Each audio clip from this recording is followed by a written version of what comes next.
Hello, welcome to my channel, Another Bibliophile Reads. My name is Greg. Today is April 1st.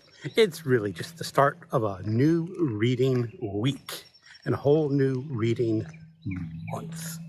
This month is filled with Les Miserables by Victor Hugo, 1,446 pages in the Doniger translation. And I've just gotten started the other day, and this is a project that is going to take me 6 weeks. Also coming in April is Cat's Cradle by Kurt Vonnegut in the Kurt Vonnegut Reading Group. I am doing Spring to Adventure, where I'm going to be reading adventure stories. And I am doing a buddy read of From Hell with MJ at Reading This Life. And I'm supposed to do the history of Rome, or a story about Rome. I forgot what it's called. I will try it.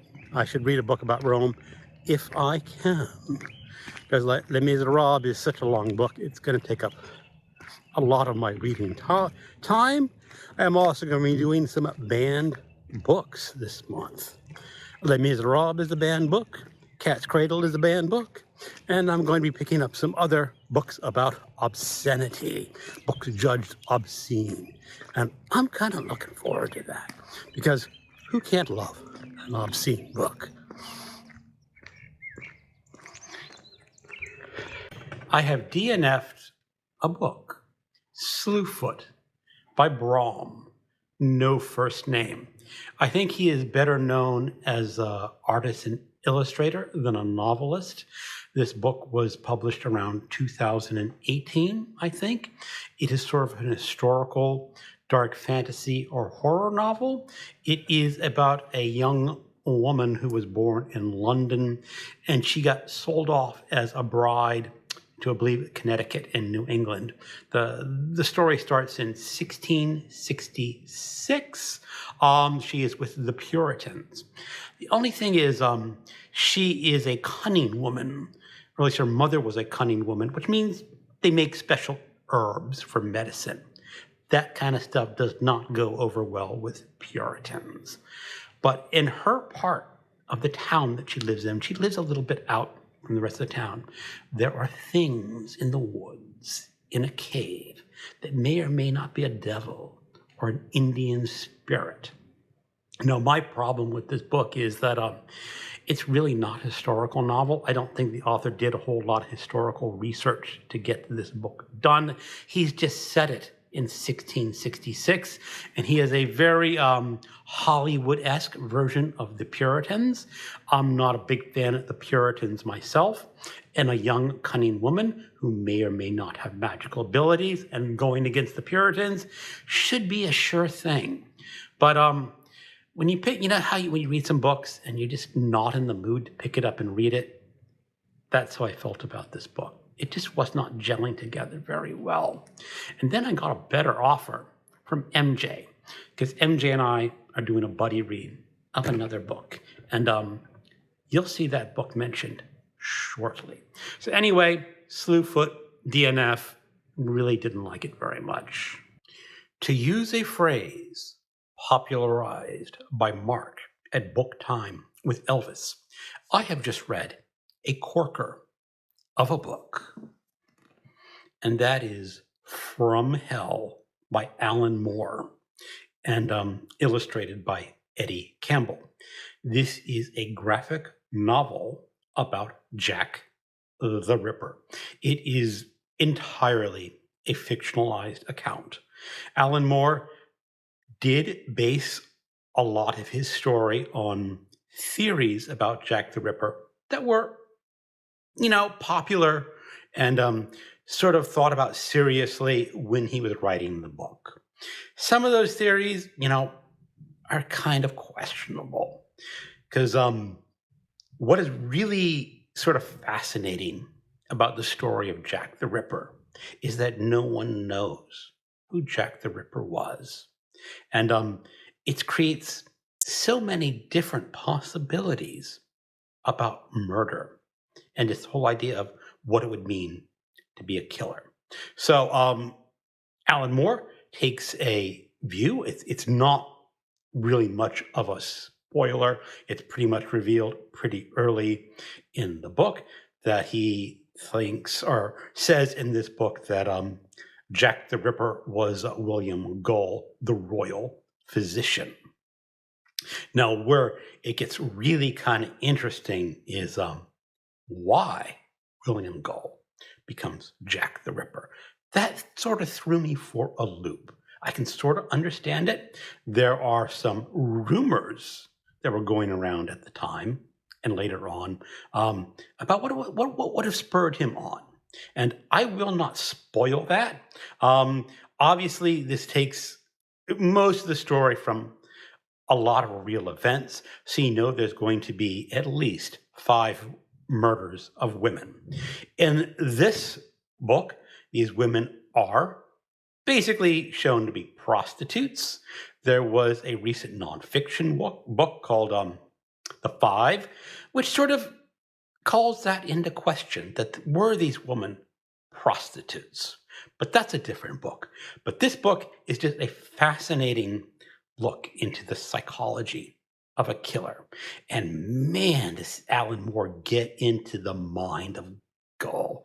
There are just some chapters in here that I was utterly riveted in, thinking that he has this big scope of psychology and let's say metaphysics and the Freemasons and all that kind of information that, yeah, it's kind of bunk, but he presents it in such a way that I was absolutely riveted by this book. And it is one of the best books that I have read all year. It might be the best new book that I have read. And by new book, I'm saying a book that I have not read before, because this book was published in the 1990s, so it's really rather old. But I can highly suggest this. As Mark would say, this is a corker. If you haven't read it, go pick it up. I am using this edition here, which has just the plain black and white illustrations. There is another edition where some of these illustrations have been colorized. That is not what I read. And I kind of like the black and white. It just feels right for a story set in 1888 London. Pick it up. You won't be sorry. As a sidebar to From Hell, I am going to recommend Hawksmoor by Peter Ackroyd. This is an historical novel and a contemporary novel told together. There are 2 competing stories. And I'm recommending this right after From Hell because Hawksmoor was an architect that built a lot of cathedrals in London. And Hawksmoor features rather strongly in From Hell. Now, I read Hawksmoor first, so I picked up all the references. In any case, you can probably read From Hell without reading Hawksmoor, but this is just another book that I highly recommend. I did a video of this more than a year ago, and I'm going to provide a link to my video of Hawksmoor, another great book, which I didn't read this week.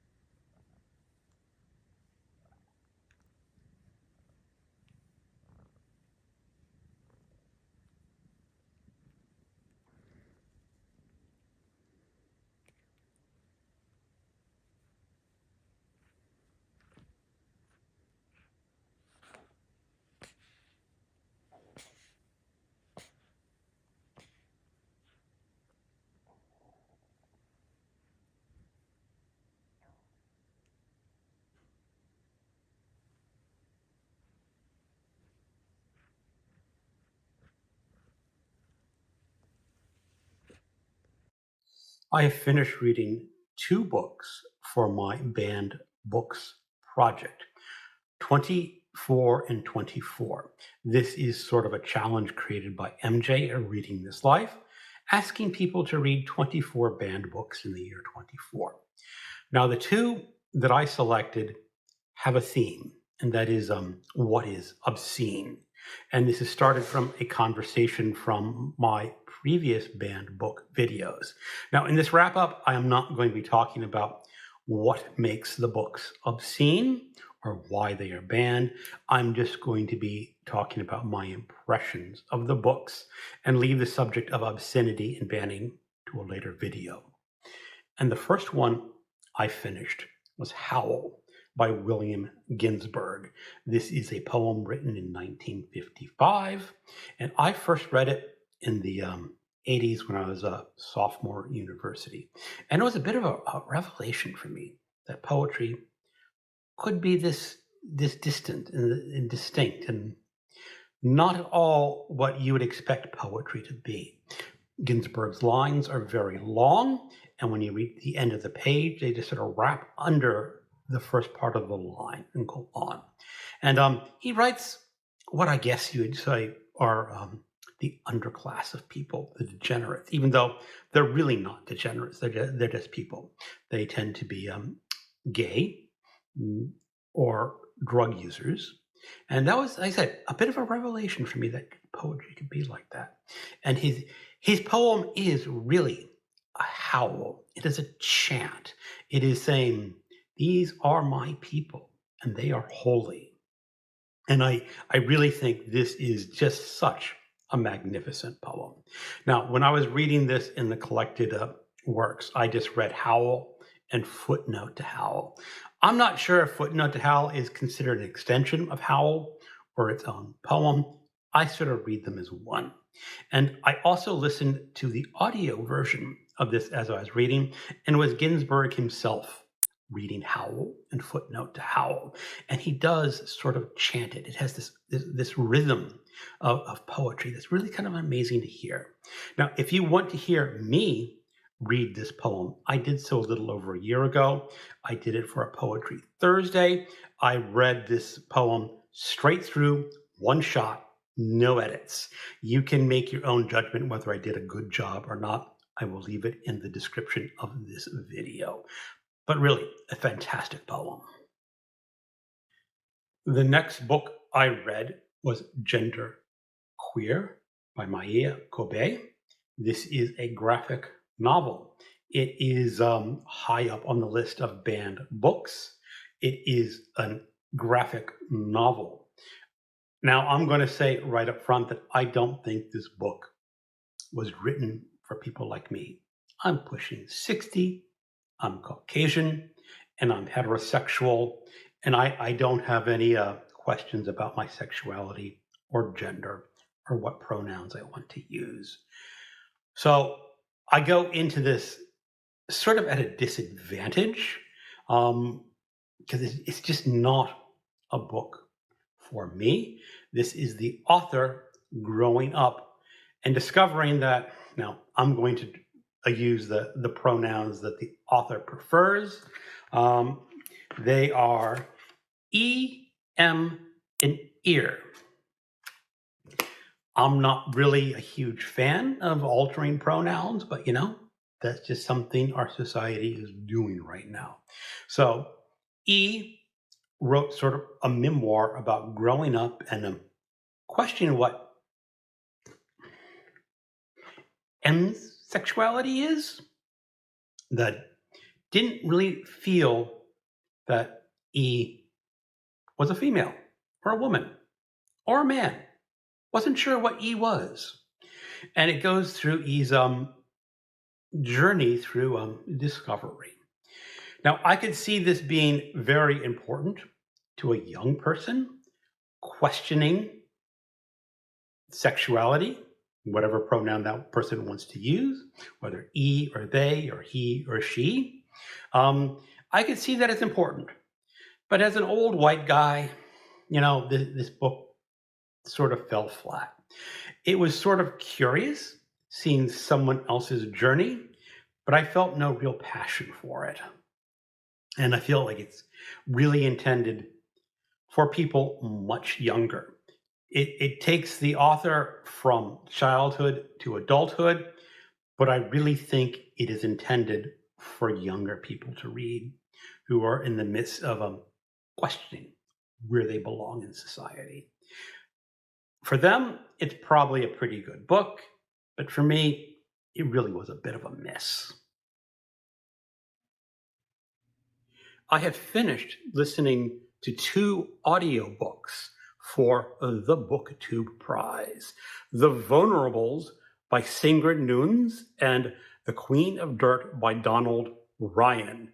Because these are for the BookTube Prize, and what happens for the BookTube Prize stays with the BookTube Prize, until we're done judging, I'm only going to say that I have finished them. Okay, how am I doing on reading Les Miserables? I have finished book number 7. That has about 258 pages on my Kindle. I think the Kindle edition and the paperback edition are a little out of sync, but that's okay. I'm really enjoying Les Miserables. I know it's a 19th century French novel, but Christine Doniger has done a very smooth job of translating this into English. Very easy to read. There has been discussions on my Voxer group about how good this translation is and just how smooth it is. There's no chunkiness at all. You get the story of Jean Valjean, you get the story of Fontaine, the bishop, you get Javert just sneaking in here too, and you know he's going to be a lot more important as the book goes on. Well, anyway, I'm just going to say where I am, and this is so far a really magnificent read.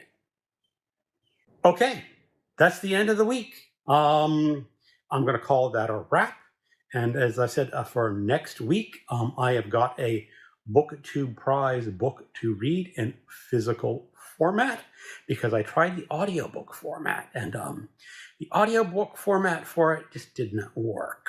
And I think I'll talk a little bit about that next week. Well, anyway, thank you for watching, and keep on reading.